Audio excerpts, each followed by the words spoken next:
ঈদের তৃতীয় দিনেও দেশের বিভিন্ন দর্শনীয় স্থান ও বিনোদন কেন্দ্রগুলোতে মানুষের উপচে পড়া ভিড় দেখা গেছে। দেশের বিভিন্ন প্রান্ত থেকে আত্মীয় স্বজন নিয়ে ঘুরতে আসছেন মানুষজন, আর তাতেই জমে উঠেছে বিনোদন কেন্দ্রগুলো।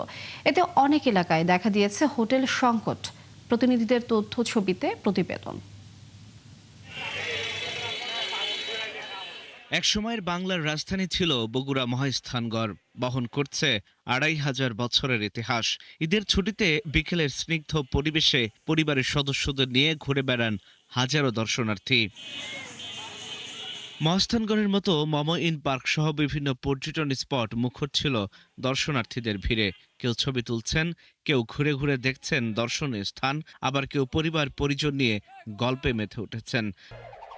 আগের মতোই clean. Berger easy clean fresh, দেয়ালে দাগ থাকবে না, রাখবে সুরভিত। সব মিলিয়ে আনন্দ মুখর হয়ে উঠেছে পুরো এলাকা। ফ্যামিলি নিয়ে ঘুরতেছি, সবার সাথে ফ্যামিলি টাইম কাটাচ্ছি, ফ্রেন্ড সার্কেলের সাথে সময় কাটাচ্ছি, এভাবে এনজয় করতেছি। একটা বিনোদন জগৎ হিসেবে আমার মনে অনেক ভালো, আর সরকারি পৃষ্ঠপোষকতা পেলে জায়গাটা আরও বেশি সুন্দর করে আমরা বহির্বিশ্বের কাছে তুলে ধরতে পারবো। তাদেরকে যে নিয়ে আসতে পারছি, মনোমুগ্ধকর পরিবেশ, চতুর্দিকে যে সুন্দর পরিবেশ অনুকূলে, যেটা দেখে খুব ভালো লাগছে। বগুড়ার আশেপাশে থেকেও বিভিন্ন জেলা থেকে এখানে পরিদর্শনে আসে, ঈদের আনন্দে ভ্রমণ করতে আসে। গাছ টাছ বা বিভিন্ন ধরনের একটু সাজানো উচিত ছিল, তাহলে আরো সুন্দর লাগতো। টুরিস্টদের স্বার্থে কোনো ধরনের ব্যাঘাত না ঘটে এবং তাদের ভ্রমণ আনন্দ উৎসবমুখর হয়, যার জন্য কোনো ধরনের ব্যত্যয় না ঘটে সেটা এনশিওর করার জন্য আমরা কাজ করে যাচ্ছি।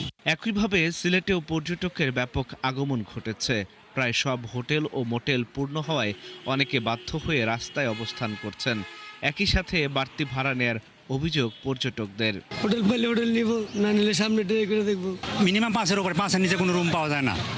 হ্যাঁ, নর্মালি 5-এর উপরে। পিরোজপুরের বলেশ্বর সেতু আর নবনির্মিত অষ্টম বাংলাদেশ চীন মৈত্রী সেতু দুটি এখন জেলার প্রধান পর্যটন কেন্দ্র। সেখানেও ঈদের ছুটিতে ঘুরে বেরিয়েছে দর্শনার্থীরা। এছাড়া জায়গা না থাকায় অনেকে ঘুরেছেন নগরীর ডিসি পার্কে। ভালো কোনো বিনোদন কেন্দ্র নাই, শুধুমাত্র দুটো ব্রিজ, বালুরঘাট ব্রিজ এবং বিকটরি ব্রিজ, ঠিক আছে? এই দুইখানে কিন্তু মানুষজন আসে ঈদে এবং কুরবানিতে বিভিন্ন সময় ঘুরতে আসে, অনুষ্ঠানে ঘুরতে আসে। যদি আমাদের একটা ভালো একটা বিনোদন কেন্দ্র হইতো, তাহলে সবাই ঈদের সময় সবাই ঢাকা থেকে আসে, ঘুরতে পারতো। জ্যামজটের একটা ভোগান্তি হচ্ছে, দুর্ঘটনা শিকার হচ্ছে, এবং মোটরসাইকেলে যেভাবে পাতারি ভাবে চলে, সেক্ষেত্রে আপনার দুর্ঘটনা ঘটার সম্ভাবনাই বেশি থাকে। ভারতের মেঘালয় রাজ্যের সীমান্তবর্তী নেত্রকোনার সৌন্দর্যের অবিচ্ছেদ্য অংশ বিজয়পুরে রয়েছে সাদামাটির পাহাড়। বর্তমানে সাদামাটির পাহাড়ে পর্যটকের ঢল নেমেছে। কেউ আসছেন পরিবার নিয়ে, কেউ আসছেন বন্ধুদের সঙ্গে দল বেঁধে।